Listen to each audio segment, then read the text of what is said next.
This story is about the muskie, the greatest freshwater fish that any true sports fisherman can hope to catch.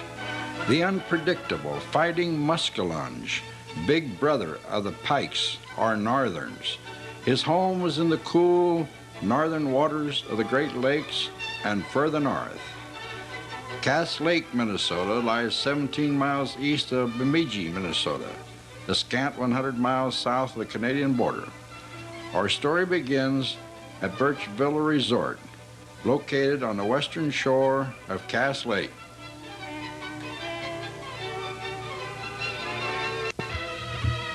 Birch Villa is situated directly on the lake. This makes for easy, direct access to the water. Many boats are trailered directly to the harbor and launched by means of an excellent concrete ramp. Experienced guide service can be arranged at the guide office. 4 guides are on call to serve you.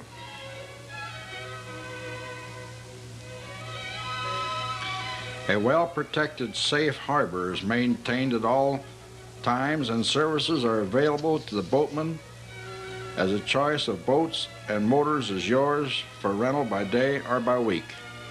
Roomy accommodations are found for the man that may want to bring along his own boat. Throughout the vacation season, many fine boats come and go at this harbor, both by trailer and by water. If storms should occur, and they sometimes do, the boat owner can readily recognize the advantages of such a harbor as this. This is a factor that looms large in the mind of any experienced boatman. Between the cottages and the lake is found a well-kept lawn, shaded throughout its entire stretch. This area provides ample space for outdoor living directly on the lakeside. Enchantment to this setting. It is not difficult to spend many restful hours in just plain relaxation. Birch Villa is not just a fishing camp. Indeed, every facility makes for a family-type vacation in addition to its fishing attractions. The youngsters are not forgotten by provision of playground equipment to keep them busy at all times.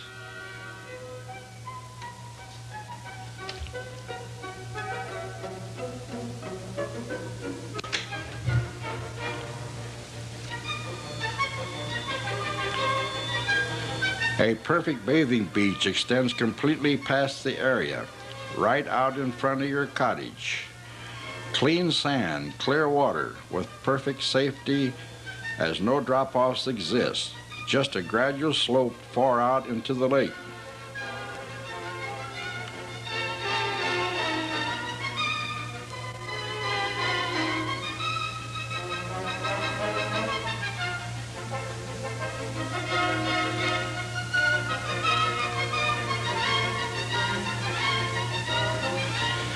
The activities of a large number of the younger generation gives ample testimony to the fact that this place is found to be a preferred spot for people on family vacations.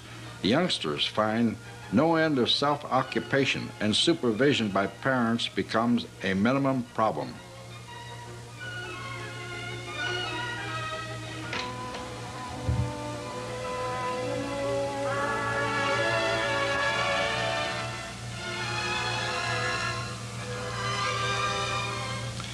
These people are your hosts. The management of a dozen or so cottages and the meeting of overall problems of any resort is no small job. You will find Al a gracious and enterprising manager who puts in long hours to make your stay enjoyable. He has a profound understanding of the vacationer's desires and needs. And ever-cheerful Alice can always somehow find time to visit with you when you drop in at the lodge. Larry, one of 2 sons, is a shrewd guide that knows where to find the fish.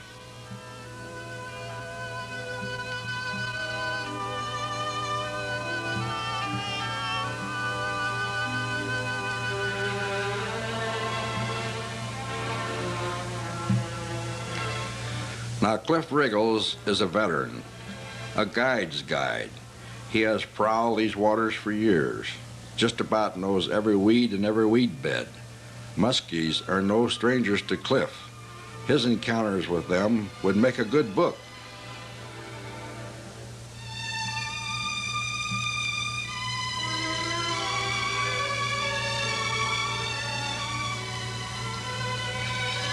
And Cutsy is the other member of this veteran guide team.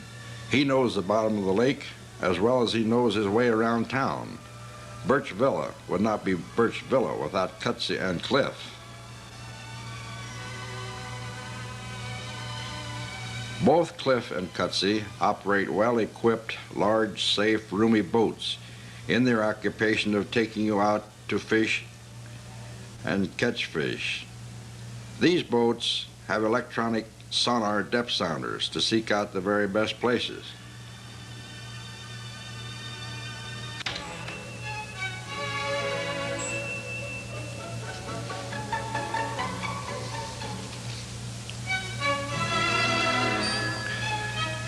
A short time with Cutsy will soon prove to you that he knows where to catch the fish.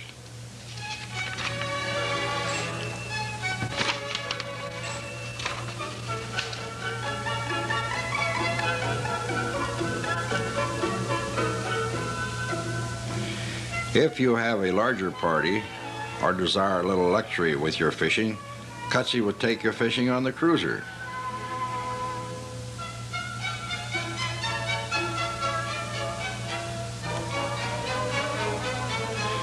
In addition to the depth detection instrument, the cruiser is equipped with two-way radio and in constant touch with the lodge.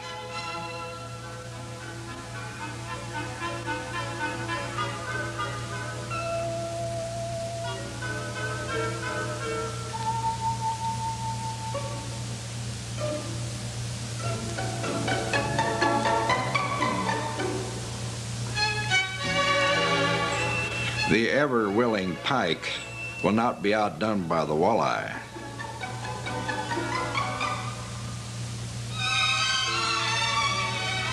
And the lady folks come in for their share of the catch.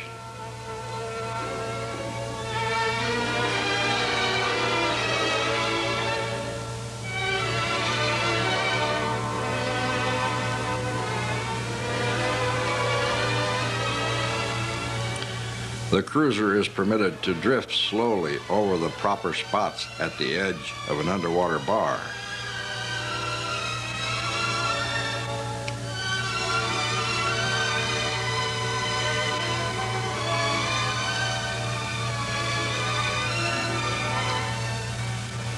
Not too bad for about 3 hours of fun and excitement.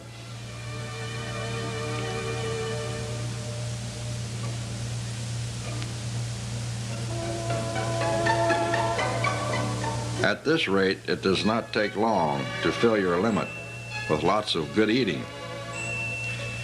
Word has reached us by radio that a float plane has come into Birch Villa, and we want to take a trip up to look over these waters from the air.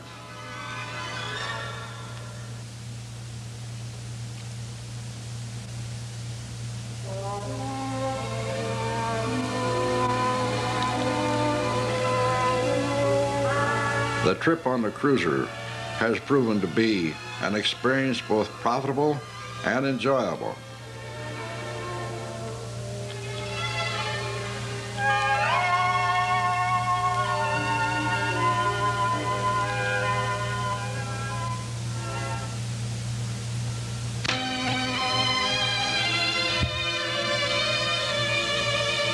We are not long in taking off and anticipate a view of this territory from up above.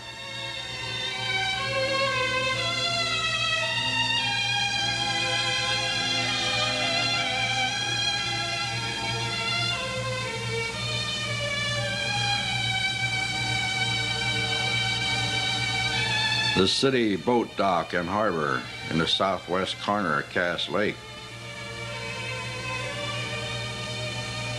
The lake to the south is Pike Bay.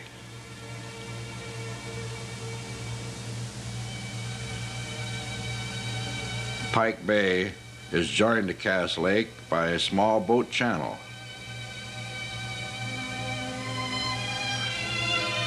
To the west lies the town of Cass Lake. We can see all of Cass Lake from the southeast corner. Directly ahead lies Cedar Island. It is most interesting to look at the underwater bars at the south tip of Cedar Island.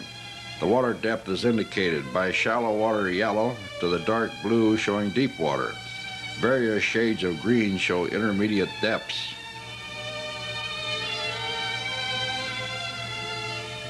Star Island lies beyond Cedar as we progress northwest. A formation of bars between Cedar and Star Island is a favorite spot for walleye fishing.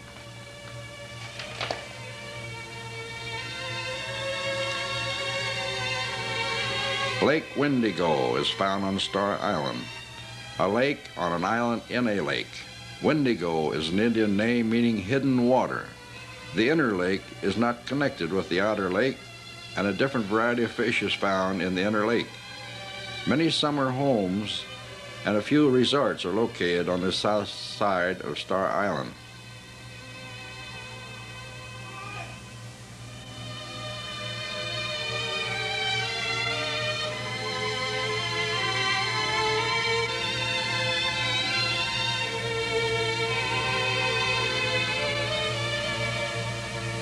East Potato Island.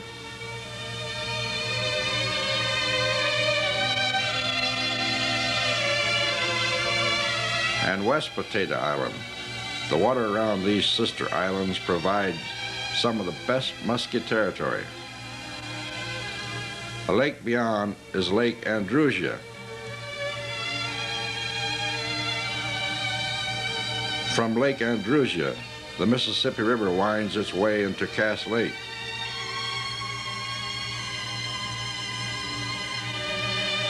Birch Villa, directly below us.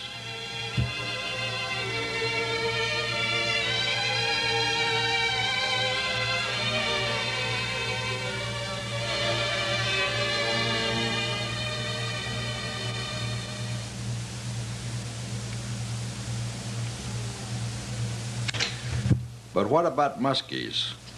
This artist's conception brings us back to our story.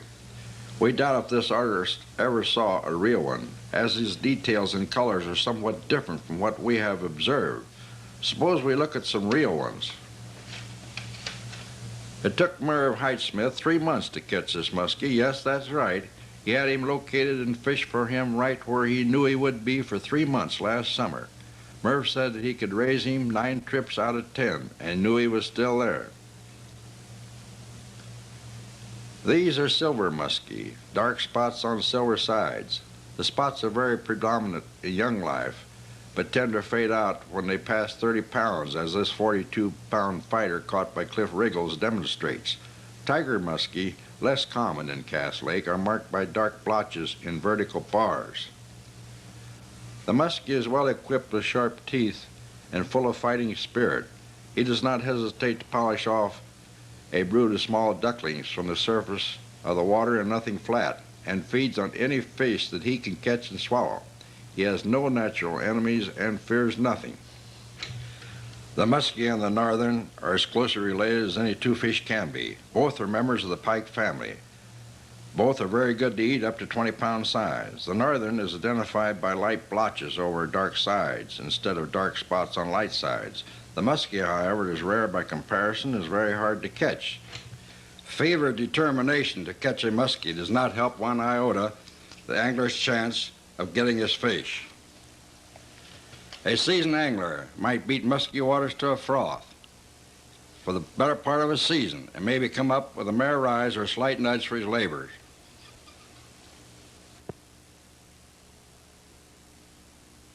Well, what are we waiting for? Let's go muskie fishing. We'll make an early start and hope that we may find one of these critters off his guard enough to take a lure.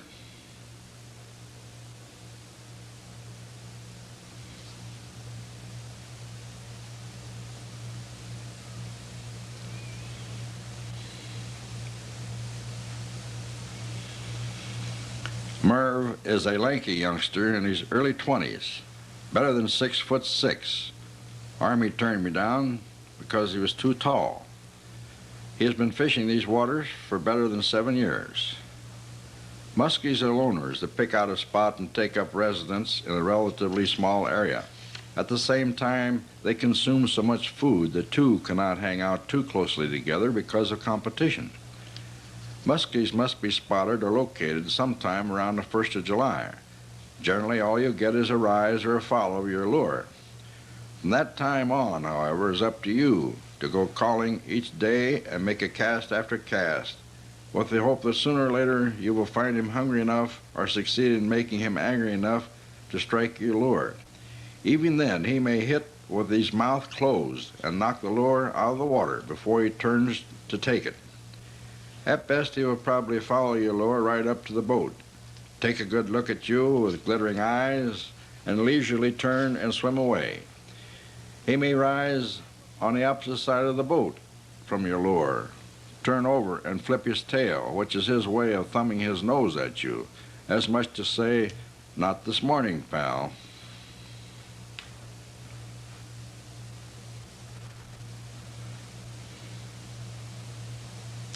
He is not afraid of the motor noise, but he is cantankerous, unpredictable, does entirely as he desires. He is absolute king of his world. Merv tells of anglers going out for muskie for the first time and getting their fish in less than an hour, while other avid fishermen have spent all of their vacation time year after year for 12 years or more without collecting.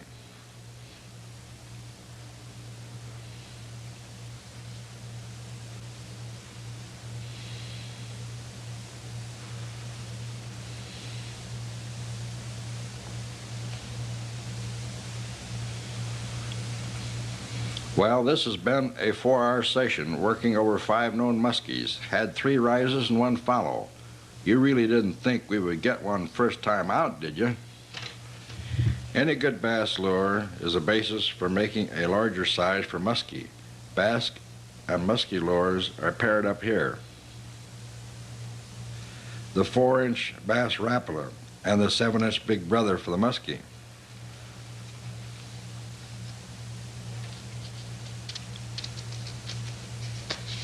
The 1/4 ounce Abu Reflex is a good bass lure. The full 1 ounce is designed for the muskie.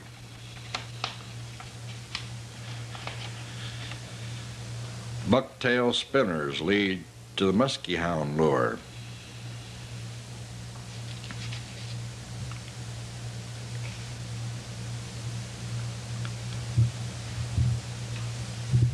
Black jigs are lead heads. The one for bass is a real killer, so the large one is designed for the muskie.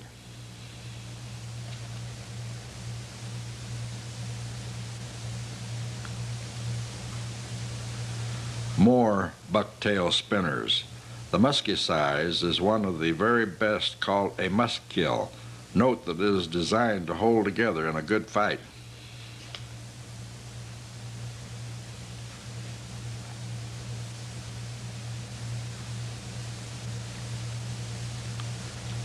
Surface lures play an important part, as the muskie feed close to the surface most often.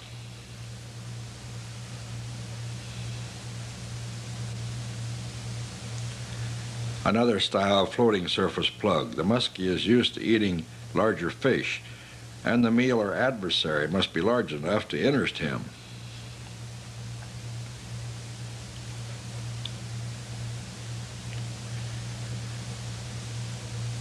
Because of the muskie's sharp teeth, a steel wire leader is a must for some 4 to 6 inches from the plug. There we have the comparison. Bass lures in the top row, big brothers to match them below. Patience and perseverance are prime requirements in this game. Louis Spray, in telling of 40 years of intensive muskie angling, during which time he held 3 world records, tells of putting in 3 consecutive years of the most concentrated angling without landing a single legal-sized muskellunge. And this was during the good muskie years, in 1935 to 37, when soft-handed anglers took fine specimens seemingly at the drop of a plug. This type of fishing calls for a strong line, 25 to 40 pound test, and a braided line. The braided line is easy to cast with, and in this size and amount of filament of heavier gauge. The reel should be a good one. A heavy bass type will do. The rod must have enough action to cast well, yet not heavy enough to be tiring. It must not be too long so that it has enough backbone required to firmly set the hooks in a tough mouth when the time comes.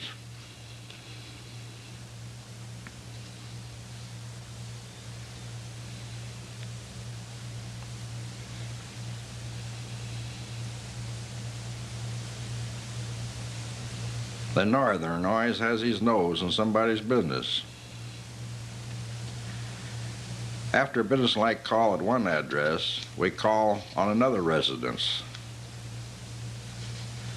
The surface type lures are tried. This type lure has the advantage over shallow weed beds in that it does not become entangled in the weeds. There is a job to do, and usually a half hour is given to each spot, making upward of 100 casts in one courtesy call on each muskie.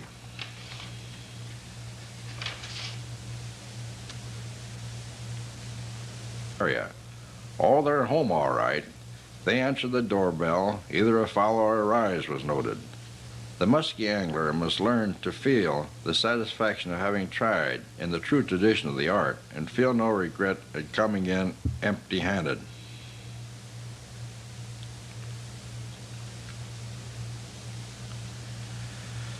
This is our third day. We will make the rounds again. After all, Merv caught only 6 muskie all last year. One of these was right at the 30-inch limit and released it, and another was under legal size. Merv says last year was his best year. The score, 4 legal-size muskie, and one of these took 3 months to be caught. We asked Merv about landing a muskie. He told us that it is not easy with a big one. He carries a gaff hook in addition to landing nets. 130 pounds or over will go right through a net, tear it to shreds, without any trouble at all. Then the gaff hook must be used.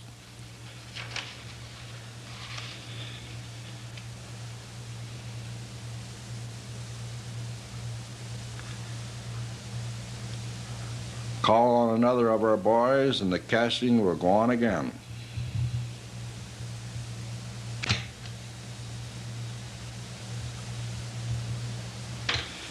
You never know when it may happen.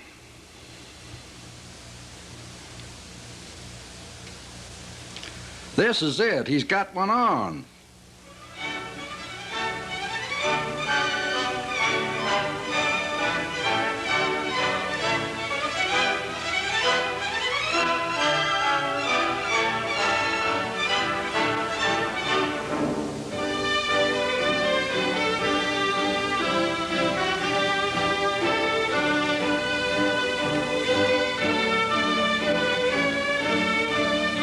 Look out, he's jumped the net. Get the big net.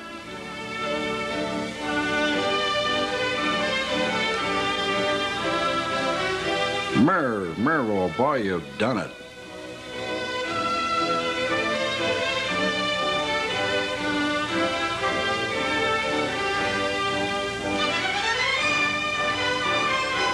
Time to run up the muskie flag, a traditional bit after the great moment.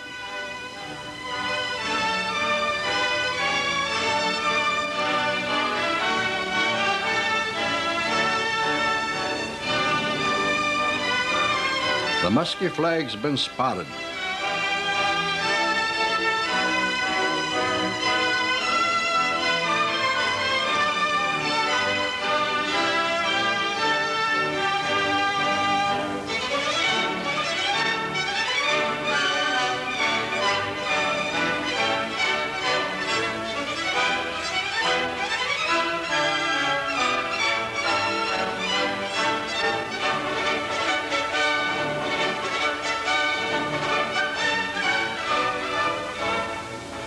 We asked Merv if it was a thrill to catch a muskie. He said, the first time, the biggest, and everyone, there's nothing like it. What do you think? So much for the muskie. You think you would like to try? We're beginning to believe that there's something in this thing. We have an idea of where we will be next year. You can guess what doing.